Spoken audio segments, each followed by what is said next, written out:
Hello, everyone, and welcome to this session of Neuromatch. The session is about diversity and inclusion. Diversity and inclusion, which are basically the essential grounds for creativity, and they should remain at the center of whatever we do. So, let us start this particular session. And before I start, I would like to uh, welcome my panelists, and I would ask them to introduce each other, introduce themselves to all of us. So, I will start as in the as seeing you in the screen. So let us start with you, NA. Please go ahead. Hi, yeah, thanks. Great to be here. I'm Anna. I'm a cognitive computational neuroscientist. I'm from the Netherlands. That's where I'm based now, in a small town called Leiden. That's also where I grew up. And my yeah, I guess my background is mostly in perceptual decision making. I studied here in the Netherlands and then did my PhD in Germany, in Hamburg, and in Amsterdam, like making models of perceptual decision making, mostly in humans. Um, and during my PhD, I think I started thinking about the topic of diversity mostly in the gender dimension. So there were, far more men, especially amongst the professors that I was seeing in that community. So that's something that I've been kind of thinking about for a long time, and that I started looking a little bit at the data also. There's a lot of studies out there now in social science kind of investigating that topic from from an empirical standpoint. And then as a postdoc, I worked in the US, in New York, in the lab of Anne Churchland on a large collaborative project called the International Brain Lab. Some of you may actually be working with those data, I hope. So yeah, there we also thought a lot about, I guess, the diversity of this global team, like dealing with kind of time zone issues and access issues in all these different places. And since 1.5 years now, I moved back to the Netherlands, here in Leiden. And one other kind of dimension that I'm thinking about a lot now in academia is the climate crisis, and the way that universities and scientific communities, can somehow grasp this really big and complex problem and also play a positive role. So I think Neuromatch is this one fantastic example for making conferences not only more inclusive but also less carbon intensive, because you don't have to fly around the world. So that's another space in which I've been working here locally at my university and kind of thinking a bit about the role of neuroscience. So yeah, great to be here on this panel. Thanks, NA. Definitely, the Neuromatch, the idea of doing everything virtual saves a lot of carbon footprints, which is definitely sustainable for our environment. Thank you.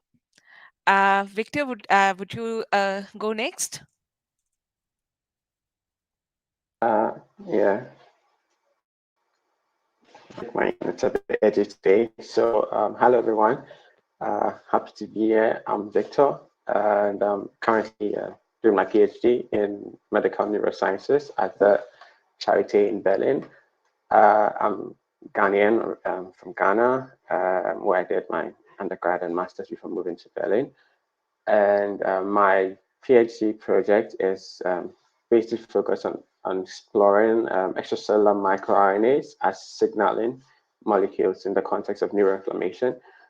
But my, I guess, interesting sort of open science and my work with that has mainly been with open hardware. So based on my experiences as an early career scientist in Africa and the challenges of having access to equipment for research, which basically got me into the whole concept of open hardware.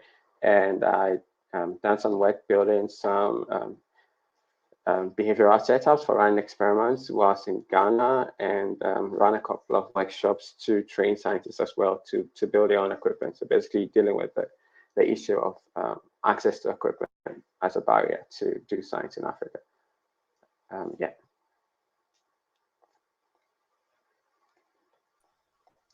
Thank you, Victor. Ella, please go next. Hi, I'm Ella.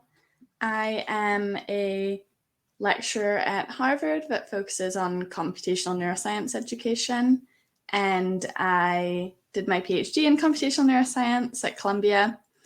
And I think I'm on this panel because a lot of my work has centered around trying to make education accessible and inclusive. I'm also highly involved in Neuromatch Academy. I was the exec director this year. So yeah, I'm excited to to chat about what we've done and how we can make things even better in the future. Thanks, Ella. And lastly, I introduce myself. I'm Dr. Amita Kapoor. I was associate professor in University of Delhi, and major of most of my work has been basically focused on bringing technology education to girls. It's not just science, but technology, which is kind of a rare thing, and especially in India, where girls face different kind of problems like uh, support from family and all that stuff. So I have been basically involved in lot of in that kind of a work. So welcome you all to this particular session, and let us start out with some of the things that I think we all face in different areas, and let us see how we go about. So I would like to ask basically, how do cultural or regional barriers affect participation in science? Maybe Victor, you would like to go first?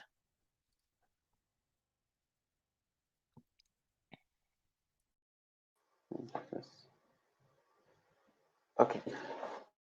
Yeah. So, well, a bunch of things come to my mind. So, at least like as an African, and I guess it's mainly several things. Like starting off with the differences in terms of our understanding of concepts from a cultural perspective. So I remember as a during my master's in Ghana, trying to take some online courses because yeah, for some of the concepts and the techniques I wanted to basically had to rely on like online courses, and sometimes the nuances. So you could be watching a video where like the instructor is making reference to like concepts or tools which are sort of openly freely available in those institutions, but like as an African student, I mean, you try to make sense of it, but then because you don't have access to some of those equipment, it's sort of a barrier. Like you try to understand, but there's still a challenge of trying to get it. And I mean, those are more like related to like the infrastructure and the hardware issues, but then there are even deeper problems in terms of finding content which was relevant. So my master's project was focused on investigating medicinal plants in Ghana, which could be used to treat mental health disorders. But then sometimes it's hard to find get access to literature which is relevant for that context, because sadly, even though I mean we have African scientists publishing, it's end up being paywalled, right? And it's kind of like it defeats the whole purpose, because you have African scientists who do research and publish, which ends up being in paywall journals, and the actual scientists who could make use of it can't access it, which is like a really big problem. So I think for me, especially, it was really in terms of access to the literature, access to equipment, and also finding like relevant like lessons, tutorials as an African student. So yeah, those are some of the challenges I would say. Thanks, Victor. And I guess we all can relate to it. Means infrastructure and hardware issues is something which is very real. We all have faced that kind of problems in our research throughout. And same goes for getting good research. Thankfully now, for because of the internet, most of the research papers are available to most of us. But otherwise, it was definitely a very difficult time, especially when I was doing my PhD in 2008, 2007. It wasn't that easily available. Uh, Ella, would you like to go next?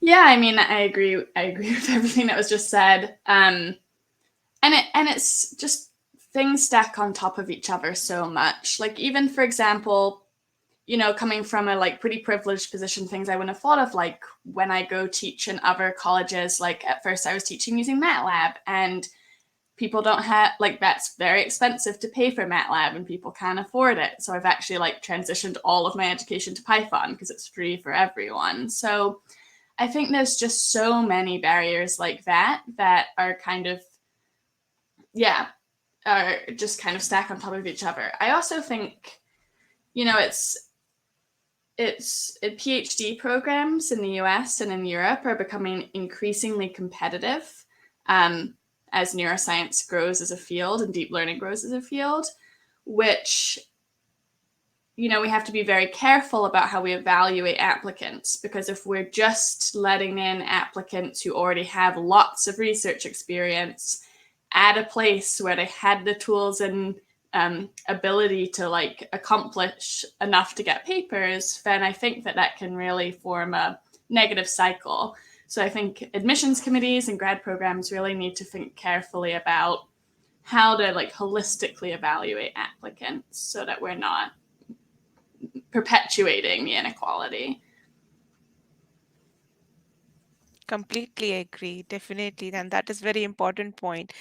Especially if the one who has the privilege, they will obviously have more research papers, better scores also. But then there are definitely people who can do better if they are given opportunities, but they are not given the opportunities. Anya, I would like to go next.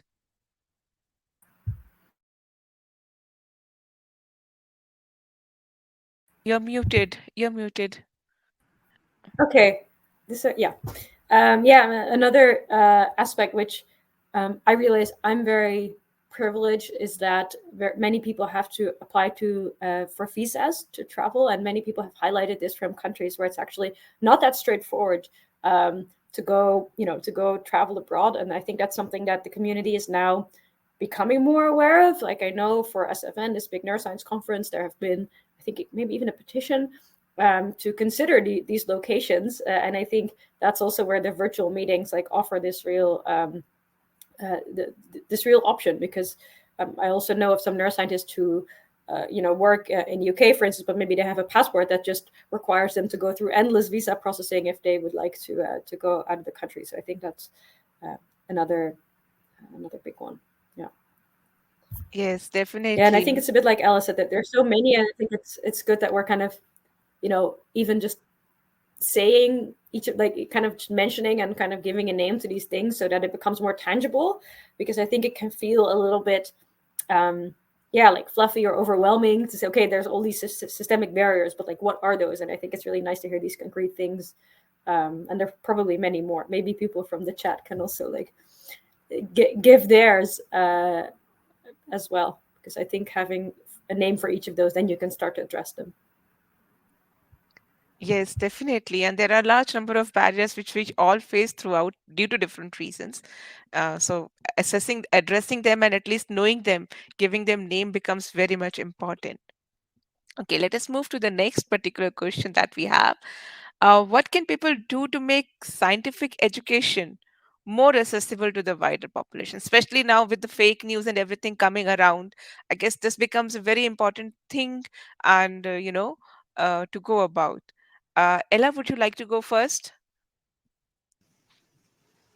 Yeah, so I think there's kind of two tracks here, which is making scientific education more accessible in the communities in which you dwell, and there's making science education more accessible to the whole world.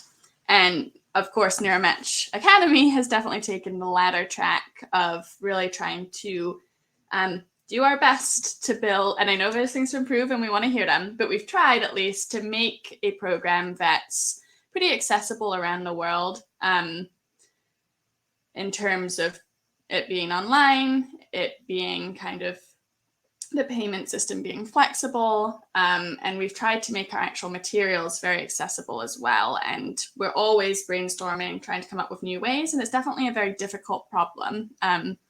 There's problems we didn't expect, like, oh, we'll make an online course so no one has to travel, so it'll be accessible, but then what about all the people with unreliable internet who can't participate in that course? And so it's there's lots of things to consider, but I think just as a start, putting materials online can be great. One thing I do for my classes, I teach classes at Harvard, and one thing I try to do is make those materials just accessible online. I know it's not the same as having a full class to go through, but because they're videos and tutorials, people can go through them at their own pace, and they have been picked up by other universities. So I think that just, like Victor said earlier, it can be hard even to find a lecture related to what you're doing. So I do think as a very first step, making things online, making them licensed in a way that other educators can use them is a great step. And then, yeah, we're excited through Neuromatch to continue to try and improve our efforts and get everyone in the world excited about computational neuroscience and deep learning.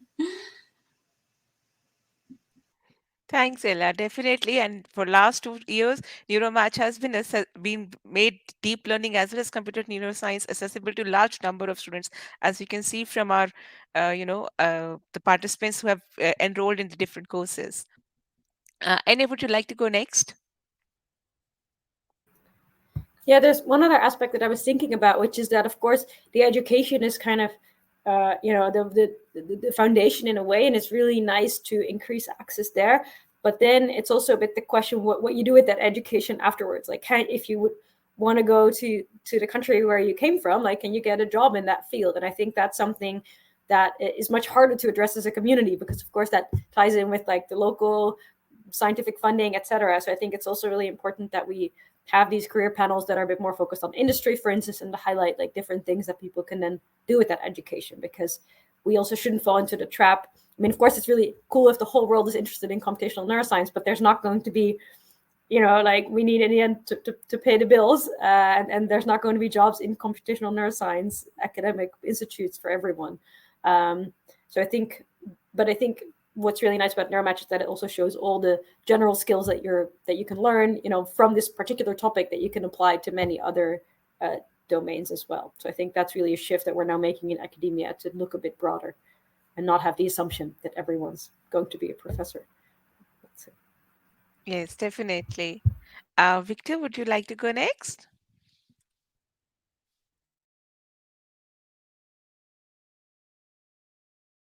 You are muted.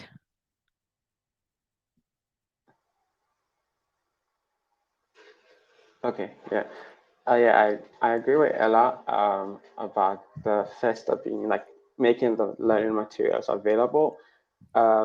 Because I mean, so like an example of the Galaxy Training Network, where like they basically make a bunch of online materials for like RNA sequencing, learning how to like run bioinformatics analysis on RNA-seq data, and it yeah, like having the materials online for starters is like a really great place, because then people, at least even those who can have access to the internet, can get those materials. But then I think as a step beyond that, it would be great to have, so to speak, like local champions, if you may. So that the problem is that sometimes people in like institutions and universities may not even know that like these materials exist, right? Or they can't even find, um, they can't find the materials in the first place, or can't find where to go in the first place, right? But having people who can sort of guide students to be able to get at these materials to learn on their own could also greatly improve the access. And one of the projects that I ran with a colleague was to train young Africans to learn to code. But the problem was with like having access to computers to like to write code. And so we decided to adapt the course to make it accessible on smartphones, and basically run like use some Android apps where the children could run the code and see the output on their smartphones, right? So some of these things, it's great to have the learning materials available, and then people on the ground in some of these institutions can adapt them and take advantage of local opportunities, because smartphones are like really ubiquitous in Africa, even though people don't have computers, for instance, right? So as a first step, making the materials available, and then, well, it's kind of difficult to get people to be these champions, but then with time, people can take these materials and like really adapt them to the local realities, right? So like if we have the NeuroMatch course material online, someone can develop like a smartphone course that people can take to get at this, right? So the materials available, and then getting people on the ground to like adapt it to suit the local challenges. I think that's one of the great ways to do this. Yes, definitely, Victor. And I agree with all of you. One thing is definitely making the content that is there available online so everyone can access it. having a good catalog, and then especially with the labs kind of a thing, having virtual labs or even videos of labs, things like these can help people who may not have access to the hardware and the infrastructure to get that particular education. Okay, now the question arises like, for example, we do conduct conferences, workshops, or even the summer school like we have right now. So, what can we do to make these things, like, how do we make our materials so that we make these things more accessible to the people? Like, for example, people with color blindness, with like visual impairment kind of a thing, people with dyslexia, or even like, hearing issues.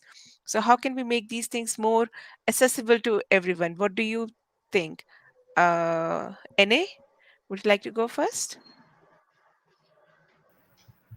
One simple thing that comes to mind is on color blindness. That quite a few of the figures that use a red-green contrast, which is pretty popular in many fields, for displaying two lines, are not visible as a distinct contrast to people with kind of very common types of color blindness.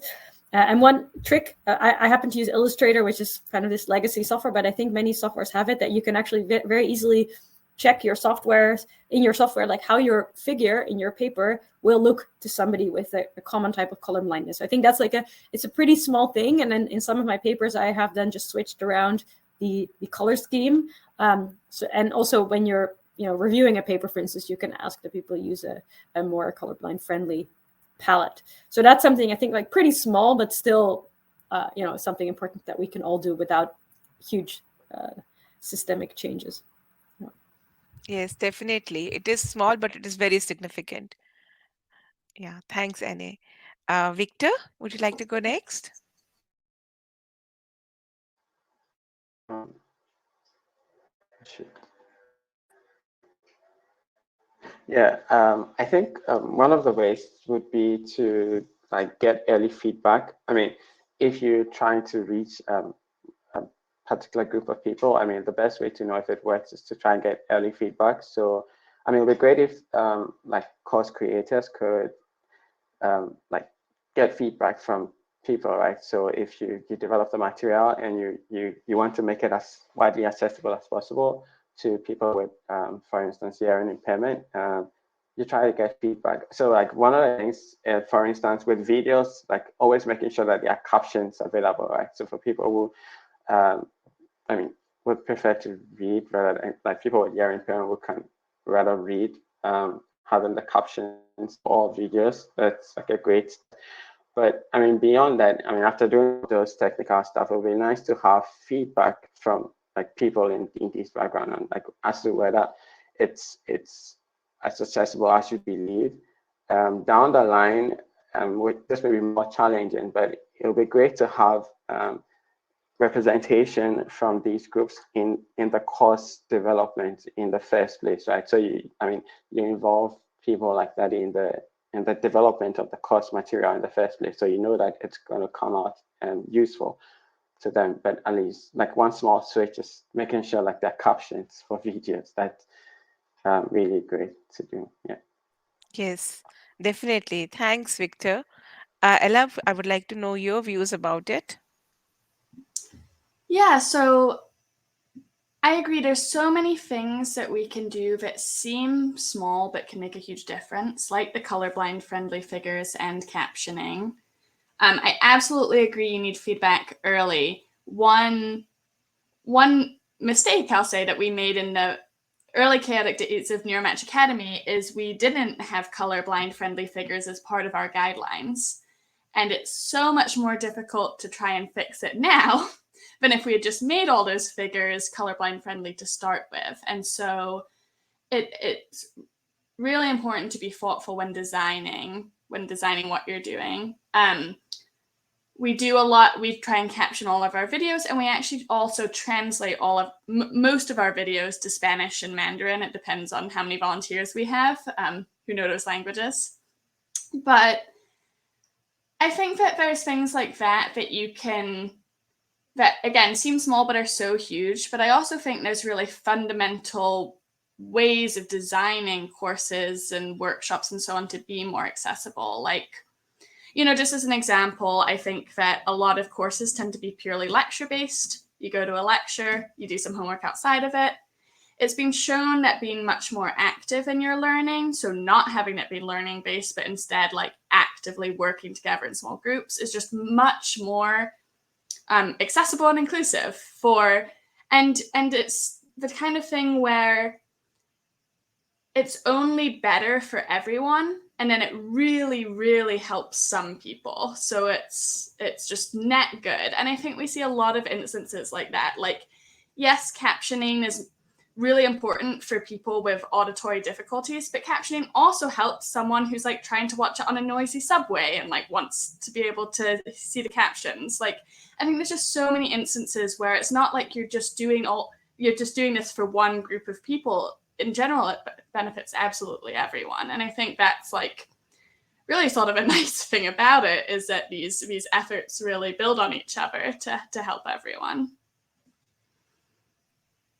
Yes, definitely. And I would like to share a simple secret out here. I cannot see videos personally. I feel sleepy when I'm seeing videos, but I download the transcript and I read it, and it works for me. So I guess everyone is different, but if we have these things like captioning and color, taking care of colors and everything, it definitely makes it much easier for everyone. Yeah, For all the audience. I secret of mine, I basically never went to class in college because it was pure lecture based. I have ADHD. I'm not going to focus on a lecture. And so what I really care about now is like building classes that people would like me would actually go to, which is like hopefully Neuromatch is a Ironic. lot more active. So yeah. Yes, definitely. It we all have that kind of things. Yes, please, NA. Yeah, one other thing that I think is so cool here, that people are really starting in the academic community to appreciate all this work that goes into good teaching. And I think definitely, I'm not sure how it is internationally, but in the Dutch university system, over the last decades, there has been this bias towards kind of, if you're a scientist, like you focus on research, you publish papers, kind of that's what you do. And teaching, sometimes even called the teaching load, and that people have written articles about this, that it's seen as something on the side. And so I think it's really cool what Ella is saying, that like now there's more and more even full-time positions of people who are really dedicated to making good educational materials and thinking about how to do this well. And we're because that's the next generation, but it's still in many people's minds like something that you do because you have to, I think. So it's really good to change that around. Yes, definitely. And I guess we all play our simple small roles into making it possible. Okay. For the viewers that they are there, there is few polls. Please cast your votes in the polls, and there is also an action button where you can also share your inputs about how to make Neuromatch more accessible to everyone. Okay, let us move to the next question that we have. I guess a slightly different one. A lot of science, it is locked behind the closed doors, right? So, as an individual researcher or as an individual academician, what do you think we can do to make it more available? It's more or less available right now, but what as an individual you think we can do?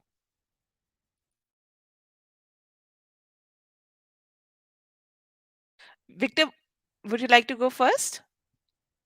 NA? Okay, fine. Please go ahead. Yeah, I think one of the big revolutions we've seen is in preprints, which is already like well underway, and it just made such a big difference. Like when I started my PhD, that didn't really exist yet, and like I think halfway through, bioarchive kind of became a thing, and I think it just shows how decoupling like the sharing of knowledge from the journals has been really transformative for the field. And I think now we're seeing something similar in like the code and the data that actually produce those papers. So I think like posting preprints is like one of the simplest things, and it's been shown to be good for the reach of those papers. I think there's like many positives. So I think that's like one of the big successes for me over the last years. Yes, definitely. ArgSave and open source and definitely Sci-Hub, it has been kind of, boon for all of us. Ella, would you like to say something? Yeah, I mean, I agree. Preprints have been amazing. some scientists take a hard stance that they'll only submit to journals that are open access. I really admire that. I know it's not possible for everyone, and again, it's kind of a privileged position to be able to take. But I think a trend towards that is great, of valuing the open access of journals. And I think there's journals that are, like very open access from the start, like eLife, and I think those are great. I'm a little skeptical of paid journals, like making the authors pay a lot of money to make it open access, which is a new trend. But then I think even if you're going to submit to a closed journal, you can do things like put the PDF on your website where it's easily accessible. Like, journals aren't gonna, well, I'm not going to give legal advice, but it seems like journals are okay with people doing that. And then it is findable on the internet, at least. So I think, again, there's like little steps you can take if you aren't in the position to take big steps, like only submitting to open access.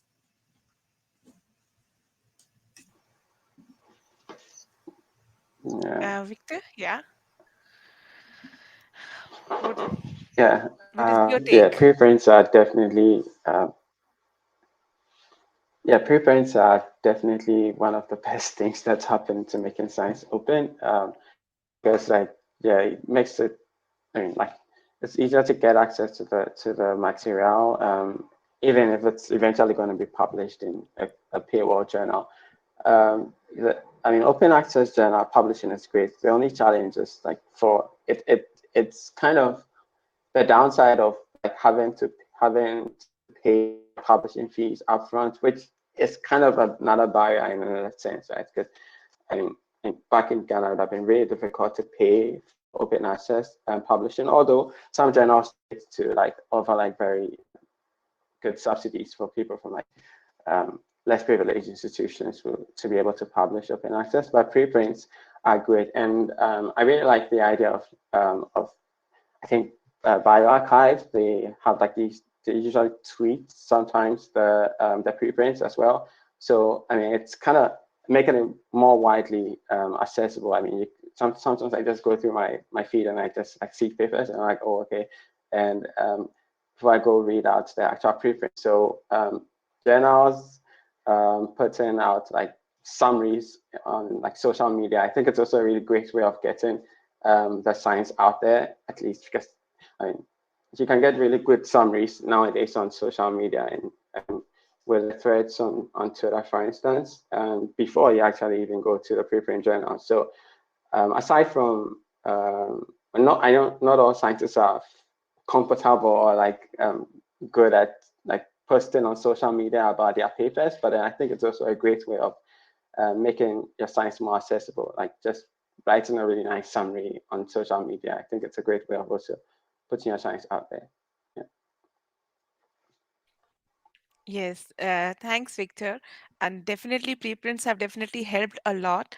Uh, there are other places also, like for example, ResearchGate. So, if we are someone is at ResearchGate, I get a lot of requests for papers. So, I always respond back, even if I cannot put it up because of the copyright things. You can always share it if someone asks you, and I guess every researcher does that. So, these are again some of the ways by which we can definitely make our research and our work more accessible to everyone. Okay.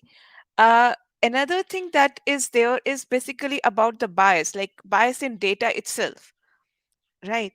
So how do means what is your take on how we can fight the bias in our data, which can stem from lot many places, there is a cultural bias, there is a regional bias, and then even the representation. So how do you think that when you're making up a data or something, how do you try to make it inclusive?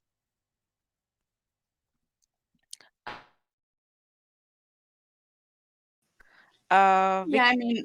I can just speak. I don't really unfortunately I don't really have solutions. I just want to highlight this is absolutely a huge problem. And it's not theoretical anymore. Like, the deep learning systems that we're training are being used in real places. Like, I went to a talk a few years ago where they're showing Google Translate between English and a genderless language, and it went from he's a doctor to, or she's a doctor to he's a doctor. Like, it assumes that the doctor is male and the nurse is a woman. There's also papers, a big one that's been talked about recently is a lot of like face recognition systems work best on white faces, and those are being deployed in places like by the police. And obviously that's a huge, huge problem. So it's absolutely something that's like so fundamental. I think there's a lot of great work being done on this by people like Timnit Gebru and people who are working on the ethics of AI. So I have hope that it can be improved, but it is a very difficult problem because a lot of the data sets we use in deep learning are large communal data sets, and building a data set can be very difficult. And unfortunately, we can't, we cannot put that burden on the people affected by the bias in those networks, right? Like, everyone needs to care, otherwise it's just not going to work. Yes, definitely. We do require automation to take place, but at the same time, we want that it has to be, take care into account of the inclusiveness altogether. And that's why I guess personally, I believe we should not have a system which is 100% automated. It should be always supported. The decision making should always be supported by some human aspect. That is like my take over it. Victor, would you like to say something about it?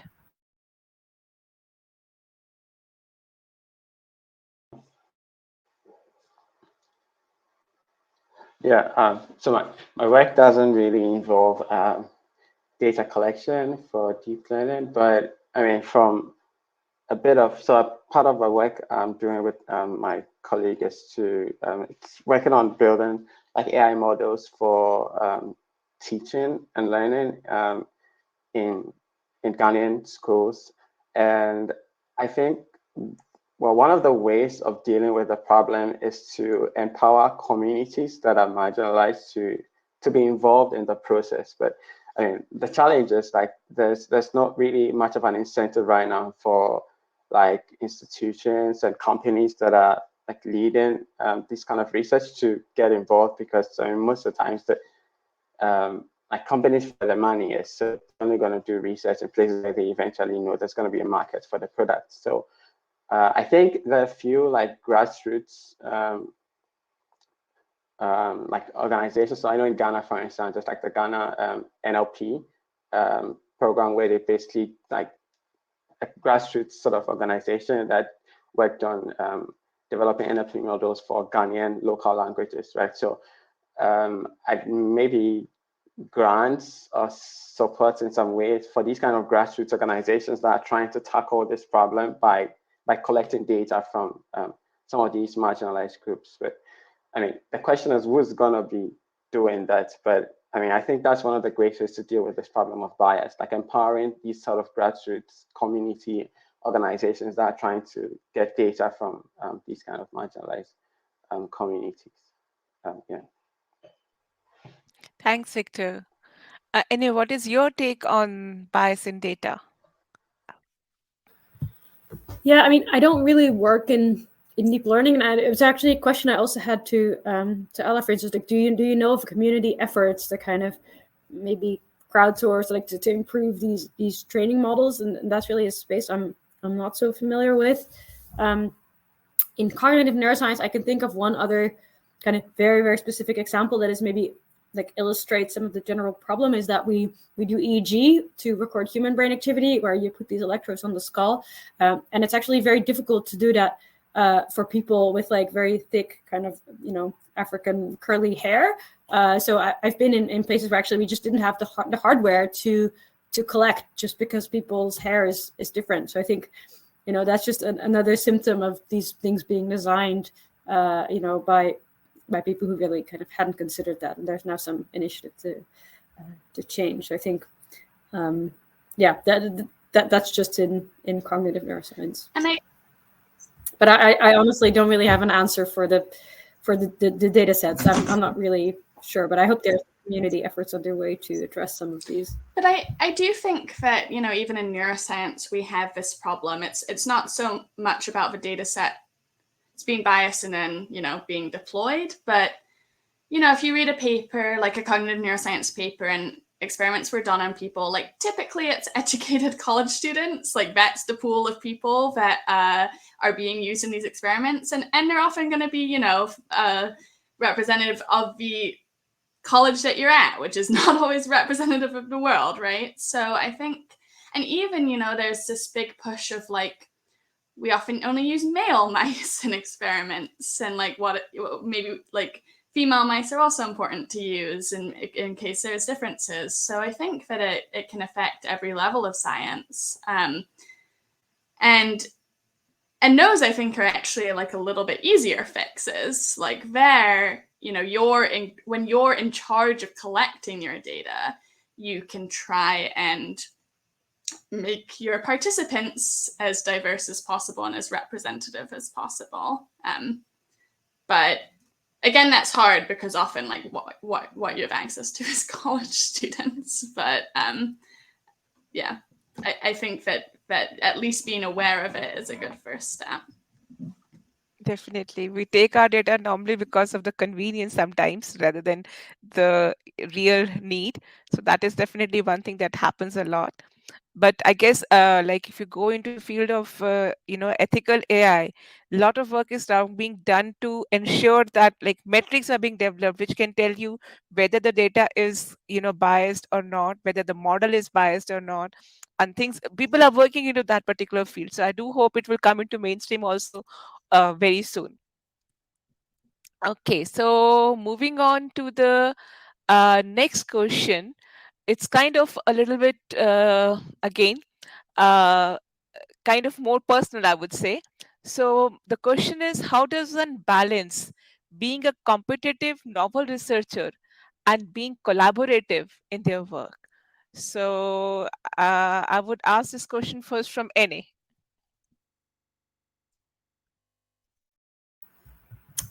So I guess it's kind of how to find your network, or how to how to team up with people. I mean, I think of course traditionally, historically, this has always been kind of within the institution, that if you have access to this place, that's where you find your lab.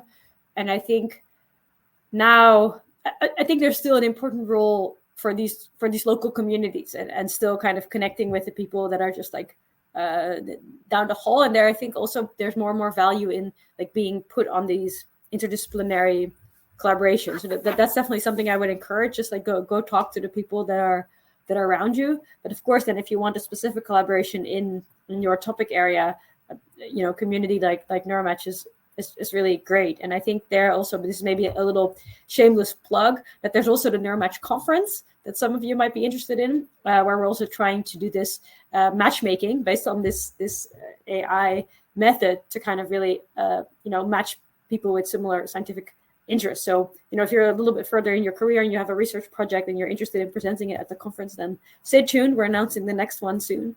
So hopefully that can also be used to kind of build more direct connections, because in the end, still it really helps if you have had a either an in-person or a Zoom or a virtual just meeting with someone to know their face and to kind of chat a bit, rather than just email them. But I would also say, don't be shy to email people. I think as a student, I found that like very scary, and sometimes I spent like a week drafting this email to someone. But I think in general, scientists are always really helpful when I think Amita already said it, like in sharing their work, or just people are normally very happy if someone actually read their paper and has a question about it. So there's a lot of good resources out there for like how to best write emails to professors. So you can just Google that. And I think don't be shy in like presenting yourself and your ideas if you have specifically read someone's work and you think it's interesting. Definitely a very sane advice, NA. Ella, would you like to add something to it? Yeah, so in terms of the question of being competitive versus collaborative, I guess my answer is for myself, and I guess my recommendation is be collaborative, but also stand up for yourself. And what I mean by that is like I love collaborating. And I think, you know, in research, it's so important to research to progress, to be collaborative, especially like in both neuroscience and deep learning. They're increasingly interdisciplinary, and you need other insights. You need people from different areas and expertises coming together. But if you're a member of an underrepresented minority, like a woman in computational sciences, for example, like it just is more likely that your contributions could be lessened in the minds of others. And I think that being collaborative doesn't mean that you can't sort of set boundaries or advocate for yourself. For example, I hate to, you know, make it about papers, but papers is an output of scientific research. And it's great to collaborate on papers, but it's also okay to say, like, I think I did a lot of this work and I should be co-first author or something. Being collaborative doesn't mean like never advocating for yourself. And I know that seems like a trivial point to make, but it is something I've noticed increasingly of especially like younger graduate students from underrepresented populations in science, is that they might be more hesitant to do that advocating for themselves. I agree, and especially like coming from the Indian background, I would say we are taught that not to do that. Like it is considered to be humble if you do not say something about yourself, and it is considered rude if you do say something like that. So definitely that is there. Victor, what is your take on this? Um, Yeah, I agree with Ella on that. I mean, as a student, I mean, it's important to do like competitive original research because that's how I'm going to complete my degree anyways. But I think having a really supportive supervisor, advisor is like one of the really important things for me because I mean, when I think of collaborations, usually I'm thinking of collaborations in the sense of picking up skills, which I believe will be helpful for my career down the line. So, and it's not just in terms of like my research, but then using collaborations as an opportunity to pick up skills and techniques from different labs, for instance. And like you said about, I mean, the cultural differences there. Like, I mean, it's same in Ghana, for instance, right? We usually tend to be like to polite and not to be pushy for things that we feel we need. And so as an international student, like it's great for me having like a really supportive supervisor who can, I mean, encourage me to be more forthcoming with my ideas and the kinds of things that I need. So I mean, well, at least like from the perspective of like international student, I think it's really helpful to have a supportive supervisor who can encourage you to come up with your ideas and also to be able to look out for um, like opportunities to people you can reach out to. Like I said, like I mean, I used to be very hesitant about like sending cold emails to someone in like a completely different lab. I have no idea what kind of response I'm gonna get back. But like, I mean, over time, I've learned like scientists are generally very welcome to these kinds of emails, and even if they can't help, I mean, they're usually willing to point you in the right direction. So I think for me, I mean, at the core of it, as a student, is having a really supportive advisor who can encourage you to go all out. Yeah. Yes, definitely. Advisor plays a very important role throughout the career life, actually. And here I would just like to add one more thing, like being competitive, one can also be do is document everything. So whenever you're communicating with colleagues, try to document everything. That can come, that comes a long way, especially when you have to prove that this was your work and this is what you have done. So documentation is very useful. We have some questions. So can we take questions from the audience right now? Some of the questions? Okay, so I will be taking it up as particular as per the voting itself. So the first question is, I cannot see the person, but okay, the question is, recently incident happened with me where professor selected me for research coordinator position in US, and I live in India, neuroimaging, and shared offer letter.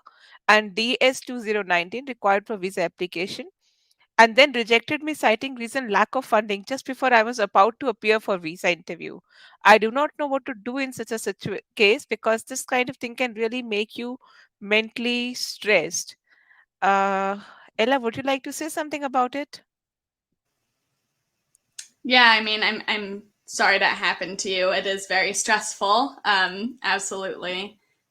I wish I had better advice. I think that visa issues, I don't know if they're becoming more of a problem or we're just becoming more aware of they're a problem, but I know for example, like people can't go to conferences because they can't go get the right visa. And it's it's just an issue I don't have an easy solution for, especially in this particular case. I think in general, like having more remote positions and going to conferences like Neuromatch Conference where you can attend from home will hopefully ease some of those burdens. And Anne might be able to speak to that more, but Maybe Neuromatch starts a PhD program also. don't give us the ideas.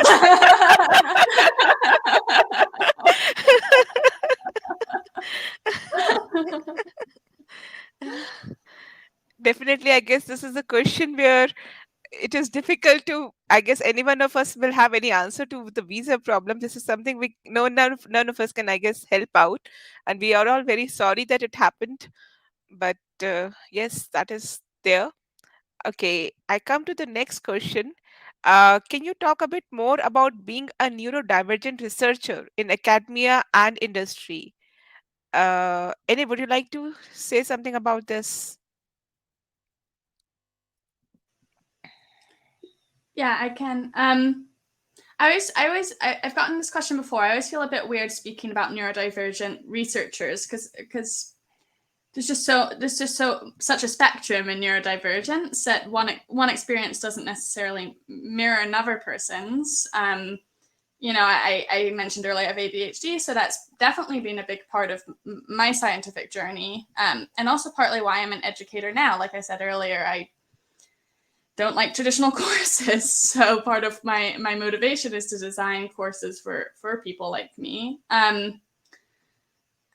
And you know, things like bad effects, like that I don't really love going to scientific talks because I am not able to gain a lot from them. But it's a little hard for me to answer that because yeah, it's just such a spectrum. I think that you'd be shocked about how many neurodivergent researchers there are. It actually seems like we're not the minority, we're the majority sometimes. So I think there's increasingly awareness of issues surrounding this and increasingly better support and understanding of those issues. Again, it's cultural. I'm speaking from a very like US centric position, and I'm not sure if that's true of other countries. But yeah, I guess I wish I had great advice. I feel that I don't really, unfortunately. Other than like if you're ever struggling, definitely reach out to your advisor if you feel comfortable doing so, or often if you're at a university there'll be resources there that you can go to. Please take advantage of them. I think that it took me a while to use those resources and accept help, and I wish I did a lot earlier because there's nothing, it's like a physical illness or not even an illness because often it actually like benefits you. Like I think it's helped me a lot in some ways. But if you do feel that you're being negatively affected by neurodivergence, please like seek resources and help. They're out there. Yes. Your take, NA and Victor, on this? Anything you would like to talk about the neurodivergent researcher in this? Okay. Let us take another question that we have. Uh, don't you see bias in PhD and postdoc selection? Like professor from top universities prefer student only from big universities. So how will we get the chance? A very relevant question. We all have similar questions. Any one of you would like to say something about it? Yeah, I could talk a bit about it. I've just been through the process of like advertising a postdoc position and receiving quite a bit of applications. And one thing that really dissociated the candidates that I would consider from those with less strong profiles is that the strong people really write a personal letter where they show like, this is why I want to work with you on this project.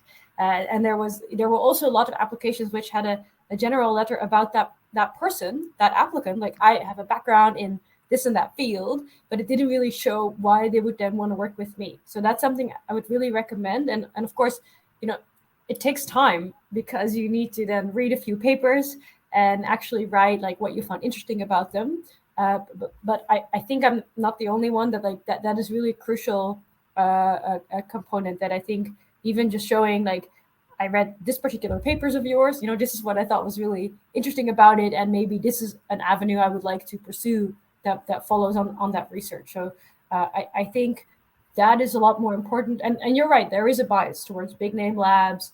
Yeah, that's undoubtedly true. But I think a way and a strong way to kind of overcome some of that is to really write specifically to that person, because people have egos. They want to feel like their work is being read. So that's something I would recommend. And also then ask colleagues, maybe people from Neuromatch, to like give feedback on the letter, for instance. Yes, definitely. And other way I would say is like means when we are hiring normally means like when I'm hiring personally, in not I don't just go with the universities or something like that where they are from. It also depends upon if the person has already worked with me or some of my colleagues, someone whom I can directly refer and ask how that particular person is. And I guess that also matters a lot because you know where that person stands when you're hiring. So that is also, I guess, one thing that can be done. Any other suggestion, Yeah, Ella? Or I want to second that. Like, networking is so important, and I know it's harder to network from some places in the world, but doing anything you can, like Neuromatch Academy or volunteering at Neuromatch and like meeting the people you might want to work with, or Neuromatch conferences. Sorry, that was a real Neuromatch plug. But there's other venues too to try and meet people even virtually. Oh, and No, yes, just please, Ella. another way again with like just cold emailing. Like, if you have done work that's relevant to that group, like offer to present it. So that, Yeah. like many people now do virtual lab meetings, and I do this like frequently now. If you can travel there and you're anyway around, like just offer to come by and to present some of your work, or to do it virtually. I think that's like, it's always appealing if people can just sit back and like listen to you speak. So don't be afraid to invite yourself. and Yes. and in terms of a PhD, I help. I am vaguely involved with PhD admissions, and I will say there's increasingly a drive to view candidates more holistically and in their context. And one thing that's really evaluated is have you taken advantage of the opportunities that you do have? So not everyone can do research, but have you done something like Neuromatch or some like whatever you can do it, and that will show that you're like really interested in this career path. You've put in the time and effort to find and do those opportunities, and that can make a huge difference. And I think there's also increasingly more programs to help transition people to be ready for PhD research. So things like post-bac programs can be very useful. Harvard has like a post-bac program for our neuroscience PhD program that's all about like helping students who might not have had the experience as an undergrad but would help prepare them for a PhD to get there and to get to the point that they can decide if they want to do a PhD and apply for those PhD programs. So those options exist. They take a little bit of work to find, but one way to find them is, again, to bring it back, is like networking. Like, if you had come and asked me, I can tell you about those opportunities. So it's really important to try and talk to people. Yes, definitely. Networking is very important.